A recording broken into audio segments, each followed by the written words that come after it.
चलिए अब हम यहाँ पे समझते हैं 1947 को इंडिया को इंडिपेंडेंस मिला, ठीक है, ब्रिटिशर्स थे।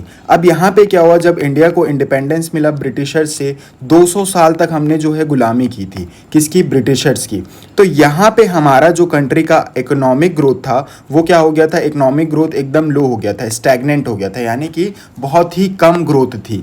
अब इसके बाद क्या होने लगा, जब 1991 आया तो यहाँ पे हमारा कंट्री जो है, हमारा कंट्री आईएमएफ है ना, आईएमएफ से जो है $2 बिलियन जो है क्या लिया था, लोन लिया था। चलिए मैं आपको बताता हूँ ये रीज़न क्या था, किस कारण से जो है ये लोन लिया गया था, सारी चीज़ों को मैं एक्सप्लेन करता हूँ, ठीक है। तो ये सारी चीज़ों को एक्सप्लेन करने से पहले हम थोड़ा डिटेल में समझ लेते हैं 1991 में हुआ क्या था, उसके बाद जो है एलपीजी को समझेंगे। देखिए 1991 में, ठीक है, in India it was facing a crisis, economic crisis हमारा इंडिया जो है वो फेस कर रहा था। इकोनॉमिक क्राइसिस का मतलब हमारे देश की जो अर्थव्यवस्था थी वो बहुत ज़्यादा ही ख़राब हो गई थी, जिस कारण से यहाँ पे एक कंडीशन आईएमएफ, जहाँ से हमने लोन लिया था, इंडिया ने लोन लिया था, कंडीशन रखा, अगर आप एलपीजी अगर आप क्या करते हैं, अपने कंट्री में इम्प्लीमेंट करते हैं एलपीजी, तो हम आपको लोन देंगे $7 बिलियन का, $7 बिलियन का हम आपको लोन देंगे। चलिए अब ये क्या चीज़ होता है एलपीजी, ये सारी चीज़ों को समझने से पहले हम समझते हैं कि हमारे कंट्री में प्रॉब्लम क्या चल रहा था। देखिए इसको आप बाद में समझना, उससे पहले आप ये समझो हमारे कंट्री की हालत क्या थी। हमारे कंट्री की हालत थी very low foreign exchange reserve. हमारे कंट्री के पास सिर्फ और सिर्फ कितना पैसा बचा था कि हम दूसरे कंट्री से अगर गुड्स इंपोर्ट करेंगे तो सिर्फ और सिर्फ हम जो है 13 दिन ही कर सकते हैं। भाई 3 साल में 365 डेज होता है, हमारे पास इतना पैसा होना चाहिए कि हम 365 जो भी दिन सामान मंगवाना है, 365 दिन हमको अगर सामान मंगवाना है तो हम 365 दिन मंगवा पाए। लेकिन हमारे कंट्री के पास इतना पैसा था ही नहीं, सिर्फ और सिर्फ हमारे कंट्री के पास 13 दिन तक सामान मंगवाने का पैसा था। हाँ, तो फॉरेक्स का मतलब क्या हो जाता है, फॉरेक्स का मतलब हो जाता है जब कभी भी आप किसी दूसरे कंट्री के साथ अगर एक्सचेंज कर रहे हैं तो जो भी उस कंट्री का करेंसी का रेट चल रहा है, फॉर एग्जांपल मान के चलते हैं हमारा इंडियन रुपीज़ है, अगर मान के चलते हैं इंडियन रुपीज़ है ना, हाँ, और डॉलर, इन दोनों का कंपैरिजन देखते हैं। अगर मान के चलो कोई $1 लेकर के हमारे कंट्री में आता है तो वो जो है 85 रुपीज़ का सामान खरीद पाता है। तो ये जो है कन्वर्जन जो होता है उसी को हम बोलते हैं फॉरेन एक्सचेंज, ठीक है, उसी को हम बोलते हैं फॉरेन एक्सचेंज। तो वो जो है फॉरेन एक्सचेंज रिजर्व भी हमारे कंट्री के पास बहुत कम था, और ये जो है फॉरेन एक्सचेंज रेट, मैंने आपको जो बताया इसको फॉरेन एक्सचेंज रेट बोलते हैं, फॉरेन एक्सचेंज रेट बोलते हैं। चलिए अब मैं आपको बताता हूँ हाई फिस्कल डेफिसिट का मतलब क्या हो जाता है। देखिए गवर्नमेंट के पास जो है, मैंने आपको फिस्कल जो है क्या पढ़ाया है, पॉलिसी पढ़ाया है, government was spending way more than it's income. अरे भाई गवर्नमेंट जो है, स्पेंडिंग्स का मतलब क्या हो जाता है, एक्सपेंडिचर ज़्यादा करने लग गया था, जबकि उनकी इनकम जो है यानी कि टैक्स कलेक्ट कम कर रहा था, है ना, कम कर रहा था, और स्पेंडिंग ज़्यादा कर रहा था, यानी कि एक्सपेंडिचर ज़्यादा कर रहा था। तो ये फिस्कल डेफिसिट होगा ही होगा, क्योंकि उनके पास जो है, डेफिसिट का मतलब नुकसान, भाई उनके पास पैसे की कमी हो जाएगी। उसके बाद हम लोग चलते हैं फिजिकल डेफिसिट को और फिस्कल डेफिसिट को और अच्छे से समझते हैं। Fiscal deficit over 8% of GDP, है ना, तो वो जीडीपी हमारी कंट्री की जितनी ग्रोथ नहीं हो रही थी उससे ज़्यादा तो आपका क्या था, फिस्कल डेफिसिट था 8% का। बहुत बड़ी बात होती है ये, है ना। उसके बाद आप समझो हैवी गवर्नमेंट कंट्रोल का मतलब क्या हो जाता है, जैसे यहाँ पे एग्जांपल है license Raj. Starting a business needed 50+ government approval. अगर आपको कोई भी बिजनेस स्टार्ट करना है, मेरे को हंसी इसलिए आ गई, मैं आपको बताता हूँ, अगर आपको उस समय में कोई भी बिजनेस स्टार्ट करना था 1991 से पहले, बता रहा हूँ मैं आपको, 1991 से पहले अगर आपको कोई भी बिजनेस स्टार्ट करना पड़ता था, तो अगर आप चाहते हो तो आपको जो है नीड रहेगा 50+ गवर्नमेंट अप्रूवल्स लेने का, 50 से भी ज़्यादा आपको गवर्नमेंट अप्रूवल लेना पड़ेगा, है ना। तो इतने में तो कोई बिजनेस स्टार्ट करने का सोचेगा ही नहीं, रहन दे भैया तेरा बिजनेस तू रख। अब उसके बाद जो क्या है, slow industrial so industrial growth due to the restriction. अब यहाँ पे क्या हो जाएगा, जब भाई आप रिस्ट्रिक्शन लगा के रखोगे तो यहाँ पे लोग जो है बिजनेस स्टार्ट नहीं करेंगे, और लोग जब बिजनेस स्टार्ट नहीं करेंगे तो हमारा कंट्री जो है ग्रो कैसे करेगा। ये 1991 से पहले की बात है। उसके बाद जो है हमारे कंट्री का हालत ऐसा था, लो इकोनॉमिक ग्रोथ था हमारे कंट्री में, लो इकोनॉमिक ग्रोथ था, और जहाँ पे जीडीपी का ग्रोथ सिर्फ और सिर्फ 3.5% था, called the Hindu rate growth. इसे जो है बोला जाता था हिंदू रेट ऑफ ग्रोथ, है ना। ये एक ताने की तरह है हिंदू रेट ऑफ ग्रोथ, क्योंकि हम लोग जो है अच्छे से ग्रो नहीं कर पा रहे थे, और दूसरी कंट्रीज जो है एलपीजी पहले से ही अपने कंट्री में अप्लाई कर चुके थे। दूसरी कंट्री एकदम बूम में थी, हमारी कंट्री एकदम लूम में थी, मतलब पूरा डूब चुका था। अब देखिए यहाँ पे क्या हुआ, unemployment and poverty were rising. हमारे देश में जो है भाई अनएम्प्लॉयमेंट बढ़ते ही चला जा रहा था। अनएम्प्लॉयमेंट का मतलब होता है बेरोजगारी बढ़ते चली जा रही थी, गरीबी बढ़ते चली जा रही थी, और यही सब कारण है आपके कंट्री के, जो दर्शाता है आपके कंट्री में लो ग्रोथ है, लो ग्रोथ है। चलिए अब हम लोग समझते हैं, बार बार ये पीछा टॉपिक आपसे छोड़ ही नहीं रहा है, आपसे टॉपिक ये पीछा छोड़ेगा ही नहीं आपका टॉपिक जो है हाई इन्फ्लेशन। अब यहाँ पे क्या होता था, प्राइस, हमारा कंट्री जो है 1991 से पहले जो है हाई इन्फ्लेशन भी देख चुका था। Price of essential item were increasing rapidly. अब यहाँ पे क्या हो रहा था, मैंने आपको क्रीपिंग पढ़ाया, मैंने आपको फिर जो है वॉकिंग पढ़ाया, मैंने आपको फिर पढ़ाया है रनिंग, और उसके बाद हाइपर इन्फ्लेशन। तो ये सारे प्रॉब्लम्स जो है हमारे कंट्री में जो है रनिंग इन्फ्लेशन का जो देखने को मिल रहा था, हमारा कंट्री जो है रनिंग इन्फ्लेशन में आ चुका था, है ना, 1991 से पहले। तो आईएमएफ ने बोला, आईएमएफ ने क्या किया, आईएमएफ ने बोला भैया भैया भैया इंडिया वाले सुनो, हम आपको बोरो करते हैं, हम आपको पैसा देते हैं। आईएमएफ ने बोला इंडिया वाले हमसे आप पैसा ले लो। आईएमएफ, वर्ल्ड बैंक जो होता है, ठीक है, उसने क्या बोला, हमसे पैसा ले लो। और मैंने आपको बताया कितना, $7 बिलियन इतना पैसा लिया था। और $7 बिलियन क्यों दिया था, उसने बोला था अगर आप अपने कंट्री में, इन लोग कंडीशन रखे थे, अगर आप अपने कंट्री में एलपीजी लेकर के आते हो, एलपीजी का मतलब होता है लिबरलाइजेशन, प्राइवेटाइजेशन और ग्लोबलाइजेशन, तभी हम आपको पैसा देंगे। ये क्यों दिया था, ये क्यों दिया था, ये क्यों दिया था, आप समझो। ये इसलिए दिया जाता है किसी भी कंट्री को पैसा, आईएमएफ कभी भी पैसा इसलिए देता है कि वो कंट्री जो है ग्रो कर सके, वो कंट्री जो है ग्रो कर सके। तो ग्रो करने के लिए, ठीक है, उस कंट्री में ग्रोथ आ सके, इसलिए जो है क्या किया था, आईएमएफ ने जो है लोन प्रोवाइड किया था। और हमारे इंडिया के लिए अगर आप समझोगे तो ये जो है हमारे इंडिया के लिए एक रीस्टार्ट बटन की तरह काम किया। इसके बाद से हमारा कंट्री जो ऊपर उठा है, मैं क्या ही बताऊं। चलो उसके बाद जो है IMF gave loan only if India agreed upon an open it's economy. अब देखिए यहाँ पे सारी चीजें जो होती है, कभी भी आपको भी पता है, मतलब के लिए होती है।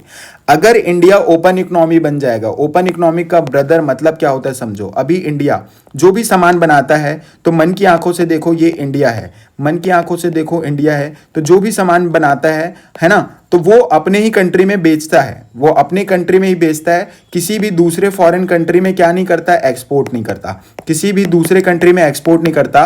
तो उसको हम बोलते हैं क्लोज्ड इकोनॉमी। जब किसी दूसरे कंट्री में एक्सपोर्ट नहीं करेगा, हम उसको क्या बोलेंगे, क्लोज्ड इकोनॉमी, क्योंकि ये दायरे के अंदर में ही है। लेकिन आईएमएफ ने बोला कि आप जो है ऐसा नहीं कर सकते। अगर आप दूसरे कंट्री के साथ ट्रेडिंग रिलेशन रखोगे, यानी कि बाइंग एंड सेलिंग करोगे, इंपोर्ट एंड एक्सपोर्ट करोगे, तब जो है हम आपको क्या देंगे, पैसा देंगे, तब जो है हम आपको पैसा देंगे। अब हमारे कंट्री को तो पैसा चाहिए था, हमारे कंट्री को तो पैसा चाहिए था, इसीलिए ने ये इंडिया ने क्या किया, एक्सेप्ट कर लिया ओपन इकोनॉमी बोलने के लिए। और उससे हमको कोई नुकसान नहीं हुआ। अगर हम दूसरे कंट्री से ज्यादा मंगवाएंगे तब नुकसान होगा, अगर ज्यादा बेचेंगे तो कभी भी नुकसान नहीं होगा। चलिए अब ये चीज अब अगर आपको समझ में आ गई है, तो हम लोग आते हैं ये टॉपिक को समझते हैं। लेकिन ये टॉपिक यहाँ पे जो लिखा हुआ है, इसको समझना वेस्ट ऑफ टाइम है। नीचे में जो दिया हुआ है वो आपको और डिटेल में दिया हुआ है, मैं सारी चीजें आपको बताता चलता हूं। देखिए, What economic reforms were introduced in 1991? तो आपको ये समझ के चलना है, लिबरलाइजेशन जो है वो क्या करता था, इसलिए इंट्रोड्यूस किया क्योंकि ये किसने बोला है, ये हमको बोला है आईएमएफ ने, एलपीजी लेकर के आओ। तो इसका मेन मोटिव क्या था, देखो, उन्होंने हमको एक गाइड किया, हमको एक दिशा दी, हमको एक रास्ता बताया। आप अपने कंट्री में जो इंडस्ट्री में लाइसेंसिंग सिस्टम लगा के रखे हो उसको हटाओ। पहले तो है ना। जो इजी टू आप क्या करोगे, सारे लोगों को अगर इजी हो जाएगा, लाइसेंस प्रोवाइड कर दोगे, वो कभी भी अपना बिजनेस स्टार्ट कर सकते हैं। आपने इतना जो है क्या करके रखा हुआ है भाई, रिस्ट्रिक्शन लगा के रखा हुआ है, तो ये रिस्ट्रिक्शन जो लगा के रखे हो तो वो नया नया बिजनेस स्टार्ट नहीं होगा, तो बाइंग एंड सेलिंग गुड्स की नहीं होगी, तो आपका इकोनॉमिक ग्रोथ कैसा होगा। तो ये चीज़ हम लोगों को एक मार्गदर्शन की तरह काम किया उन्होंने, ये रिमूव करने को बोला, ठीक है, लाइसेंस सिस्टम हटाने को बोला। तो इसके बाद जो हमारे इंडिया में बहुत सारे बिजनेसमैन थे वो उभर के आए हैं, और आज देख सकते हैं हमारे इंडिया से कितने बड़े बड़े बिजनेसमैन निकलते हैं। उसके बाद reduce import duties. Import duties का मतलब क्या होता है, जो आप इंपोर्ट कोई भी करता है, मतलब दूसरे कंट्री से अगर कोई भी इंपोर्ट कर रहा है तो उस बिजनेसमैन से आप जो है एकदम ताबड़तोड़ पैसा चार्ज कर ले, तो वो ताबड़तोड़ पैसा जो है चार्ज नहीं करना चाहिए। इंपोर्ट ड्यूटीज को क्या कर दो, रिड्यूस कर दो, ऐसा उन्होंने हमको गाइड किया। तब जो है इंपोर्ट ड्यूटी अगर कम हो जाएगी भाई, देखो अगर मान के चलते, मैं आपको एग्जांपल दे दे, कोई कंट्री है, कंट्री से जो है हमारे इंडिया के किसी बिजनेसमैन ने सामान मंगवाया, तो इंपोर्ट ड्यूटी, इंडिया जो है इंपोर्ट ड्यूटी बहुत ज़्यादा चार्ज कर रहा है, तो इस ज़्यादा चार्ज करने के कारण जो है वो बाहर से सामान नहीं मंगवाएगा और यहाँ पे बेचेगा नहीं। तो यहाँ पे क्या किया इंडियन गवर्नमेंट ने, जो है रिड्यूस कर दिया इंपोर्ट ड्यूटी। तो वहाँ से जब दूसरे कंट्री से क्या होने लगा, दूसरे कंट्री से जो है लोग सामान मंगवाने लगे, तो हमारे इकोनॉमिक रिफॉर्म थोड़ा सुधरेगी। ये सारी चीज़ें हम लोगों को, क्योंकि ये इसमें जो है उनका भी फ़ायदा हो रहा है। जब हमारे कंट्री में, हमारे कंट्री के लोग दूसरे कंट्री से सामान खरीदेंगे तो उनका भी फायदा होगा। तो उन्होंने ये स्ट्रैटेजी बना करके हम लोगों को जो है ट्रैप नहीं, अगर देखोगे तो हमको हेल्प किया भैया। चलिए अब देखते हैं हम लोग एफडीआई। अलाउड एफडीआई का मतलब है, इसमें क्या है, मैंने आपको पहले ही पढ़ाया है, foreign direct investment in many sectors. तो पहले रिस्ट्रिक्शन था कि आप जो है हमारे कोई भी फॉरेन डायरेक्ट इन्वेस्टमेंट नहीं, मतलब दूसरे कंट्री से, क्योंकि क्लोज्ड इकॉनमी थी भाई पहले, तो क्लोज्ड इकॉनमी थे, तो फॉरेन के लोग जो है हमारे कंट्री में नहीं क्या नहीं कर सकते थे, इन्वेस्टमेंट नहीं कर सकते थे। तो इस चीज़ को भी क्या करने बोला, हटाने बोला। और जब हमने हटाया तो बहुत सारे सेक्टर्स में क्या होने लगे, फॉरेन डायरेक्ट इन्वेस्टमेंट होने लगे। तो 1991 में जब हम पैसा ले रहे थे, तो पैसा जब कोई देता है तो सुनाता भी बहुत है। तो यहाँ पे आईएमएफ और वर्ल्ड बैंक जो है हमको ये सारी बातें सुनाए हैं। आपको जो है रिमूव करना पड़ेगा लाइसेंस सिस्टम, आपको रिड्यूस करना पड़ेगा इंपोर्ट ड्यूटी, और आपको जो है एफडीआई जो है क्या करना पड़ेगा, अपनी कंट्री में लाना पड़ेगा। चलिए अब हम लोग समझते हैं प्राइवेटाइजेशन। प्राइवेटाइजेशन का मतलब क्या होता है, government started selling share of a public sector company. Government ने अपनी जो पब्लिक कंपनी थी, उनकी जितनी भी पब्लिक कंपनी थी, उसके शेयर्स किसको बेचना चालू कर दिए, पब्लिक सेक्टर का शेयर्स बेचना चालू कर दिए किसी को भी। अब कोई भी उसे परचेज करेगा तो वो पब्लिक सेक्टर से प्राइवेट सेक्टर बन जाएगा, ठीक है। Allowed private players in the telecom, airlines and banking. देखो मैं आपको बताता हूँ, 1991 से पहले की बात जो है अगर मैं आपको बताऊं, तो टेलीकॉम का मतलब जो होता है, बीएसएनएल आपने सुना होगा, है ना, वो सिर्फ और सिर्फ एक अकेला था, जो हमारे बीएसएनएल, ये अकेला जो है टेलीकॉम इंडस्ट्री था जो हमारे कंट्री में चलता था, है ना। उसके बाद जो है रिस्ट्रिक्शन जब हटाया गया, तो आप खुद जानते हो, इसके बाद से आप बहुत सारी कंपनीज आए, जैसे टाटा डोकोमो, एयरटेल, वोडाफोन, ये सारी चीज़ें जो है रिस्ट्रिक्शन हटाने के कारण, प्राइवेटाइजेशन के कारण आए। नहीं तो पहले ये चीज़ नहीं होता था, सिर्फ और सिर्फ ये मार्केट में था। एयरलाइंस में भी वैसे ही हुआ, बैंकिंग सिस्टम में भी वैसे ही हुआ। आज अगर आप बैंक्स देखते हो, एचडीएफसी, आईसीआईसी बैंक, ये एसबीआई से कितने अच्छे काम करते हैं। अरे ये इतना सच नहीं बोलना था, कितने अच्छा काम करते हैं, है ना, आपको भी मालूम है। तो इसीलिए जो है प्राइवेटाइजेशन कराया गया, ताकि जो गवर्नमेंट बहुत सारे सेक्टर्स में अच्छा परफॉर्म नहीं कर पा रही थी, तो प्राइवेट सेक्टर जो है अच्छा परफॉर्म कर रहे थे। अब आते हैं हम लोग लास्ट, इसमें है ग्लोबलाइजेशन। ग्लोबलाइजेशन का मतलब क्या होता है, जब कभी भी आप मन की आंखों से देखो, ये इंडिया है, आप मन की आंखों से देखोगे इंडिया, आप दूसरे कंट्री में भेज रहे हो सामान, और दूसरे कंट्री में जब कभी भी आपके यहाँ पे सामान आ रहा है, तो आप एक्सपोर्ट कर रहे हो और इंपोर्ट कर रहे हो, तो ये सारी चीज़ें क्या कहलाएंगी आपकी, ये सारी चीज़ें कहलाएंगी ग्लोबलाइजेशन, है ना।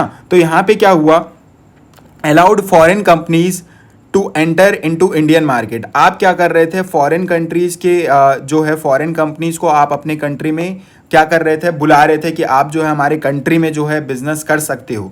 तो यहाँ पे क्या हुआ, जब फॉरेन कंट्री के यहाँ पे लोग आने लगेंगे और हमारे कंट्री के लोग भी वहाँ जाने लगेंगे, तो यहाँ पे इंपोर्ट एंड एक्सपोर्ट होगा, एफडीआई होगा, बहुत सारे रास्ते जो हैं खुल गए, बिजनेस बढ़ने लगा, है ना। और बिजनेस को बढ़ाने के लिए, बिजनेस को प्रमोट करने के लिए, एक्सपोर्ट को प्रमोट करने के लिए, इंटरनेशनल ट्रेड को प्रमोट करने के लिए जो है ग्लोबलाइजेशन किया गया। Made in India companies compete globally. अब जो हमारे कंट्री के मेड इन इंडिया कंपनीज थे वो जो है दूसरे लोगों को जो है कॉम्पीट करने लगे, क्योंकि हमारा कंट्री का जो है वो क्या खुल चुका था एकदम, ट्रेड जो हम कर सकते थे, वो बाउंड्रीज जो हमारे लिए बहुत बड़ी हो चुकी थी। पहले हम एक दायरे में करते थे, इंडिया के अंदर ही करते थे, अब हमारे लिए जो है ग्लोबलाइजेशन के कारण जो है पूरे रास्ते खुल चुके थे। अब देखिए आपको मैं और कुछ बताता हूँ, real life changes after LPG. बहुत जो रियल लाइफ चेंजेस आए हमारे कंट्री में एलपीजी से। टेलीकॉम इंडस्ट्री में आपको मालूम है पहले बीएसएनएल था, ये गवर्नमेंट था, उसके बाद जो है जब प्राइवेटाइजेशन किया गया तो एयरटेल आ गया, जियो आ गया, वोडाफोन आ गया, ठीक है। ऑटोमोबाइल्स में अगर आप देखेंगे तो एम्बेसडर था पहले, है ना। उसके बाद जो अगर आप देखेंगे आफ्टर 1991 मारुति आया, ह्युंडई आया, होंडा आया, किया आया। उसके बाद अगर हम इकॉनमी की बात करें, इकॉनमी हमारा कंट्री जो है क्लोज इकॉनमी था। मतलब क्लोज इकॉनमी का मैंने बताया है, इंडिया में ही खरीदी बेची जाएगी, जो भी चीज़ बाइंग एंड सेलिंग होगा, वो सारी चीज़ कहाँ पे होंगी, एक इंडिया के दायरे में होती थी, और ये सारी चीज़ें 1991 से पहले होती थी। अब उसके बाद जो है 1990 के बाद जब हमने एलपीजी है ना अपने कंट्री में एग्री किया आईएमएफ से, उसके बाद देखो हमारी कंट्री ओपन इकोनॉमी हुई और हमारे कंट्री का ग्रोथ भी होने लगा, ठीक है। तो ग्रोथ का रेट जो है 1991 से पहले कितना था, 3.5% का था, और उसके बाद जो है हमारा कंट्री आफ्टर रिफॉर्म्स यानी कि एलपीजी आने के बाद 7 से 8% जो है जीडीपी में हमारे यहाँ पे क्या हुआ, ग्रोथ आया। 7 से 8% जीडीपी में ग्रोथ आया, ठीक है। तो ये चीज़ आपको होप क्लियर हो गया होगा। अब 1991 में देखो, आपको मैंने बताया था ये चीज़ आपको याद रखना है। 1991 का मतलब क्या हो जाता है, 1991 में इकोनॉमिक क्राइसिस आया था, इंडियन इकोनॉमिक इमरजेंसी हमको जो है ज़रूरत पड़ी थी, और हमने क्या कर लिया था, ओपन इकोनॉमी बनाया था। और ओपन इकोनॉमी होने के कारण जो है हमने कैसे अपने कंट्री को ओपन इकोनॉमी बनाया था, एलपीजी के थ्रू, ठीक है। की पीपल बिहाइंड द एलपीजी, आपको ये नाम याद रखना है जो इंपॉर्टेंट, ये एलपीजी के पीछे जो है लोग कौन कौन थे, की पीपल, उनका नाम याद रखना है। डॉक्टर मनमोहन सिंह जो प्राइम मिनिस्टर रह चुके हैं, उन्हें आर्किटेक्ट ऑफ हमारे रिफॉर्म का भी बोला जाता है। इसका रीज़न क्यों है, इन्हें ऐसा क्यों बोला जाता है, क्योंकि सारी चीज़ें इनके ही देख रेख में हुई थी जब ये फाइनेंस मिनिस्टर थे, है ना। तो इसीलिए इन्हें क्या कहा जाता है, आर्किटेक्ट ऑफ रिफॉर्म कहा जाता है। तो ये एक स्पेशल पर्सन थे जब इकोनॉमिक रिफॉर्म हुआ था। पीवी नरसिम्हा राव, ये जो है प्राइम मिनिस्टर थे उस समय, और इन्होंने सपोर्ट किया था किनके डिसीजन को, इन्होंने सपोर्ट किया था डिसीजन डॉक्टर मनमोहन सिंह के। अब उसके बाद देखिए IMF, world bank gave emergency loan, और ये सारी चीज़ें जब हमने एक्सेप्ट कर ली, उसके बाद जो है हमको वर्ल्ड बैंक ने क्या कर दिया, इमरजेंसी का लोन दे दिया। चलिए अब पूरा कंक्लूड करता हूं मैं आपके लिए। LPG reforms of 1990 were like a restart button for Indian economy. ये लाइन आप लिख सकते हो। 1991 में क्या हो गया, जब हमें एलपीजी रिफॉर्म हमारे कंट्री में हुआ, तो ये हमारे लिए एक रीस्टार्ट बटन की तरह काम किया। It change the way of business, ये बिजनेस हमारे कंट्री में बिजनेस करने का तरीका को बदला, इंप्रूव हुआ, हमारे कंट्री में ग्रोथ आया, क्रिएटेड बहुत सारे जॉब्स क्रिएट हुए, और connected India with the world. हमारा इंडिया जो है दूसरे कंट्री के लोगों से कनेक्ट कर पाया थ्रू ग्लोबलाइजेशन। तो होप आपको सारी चीज़ें क्लियर हो गई होंगी। Thanks for watching video till the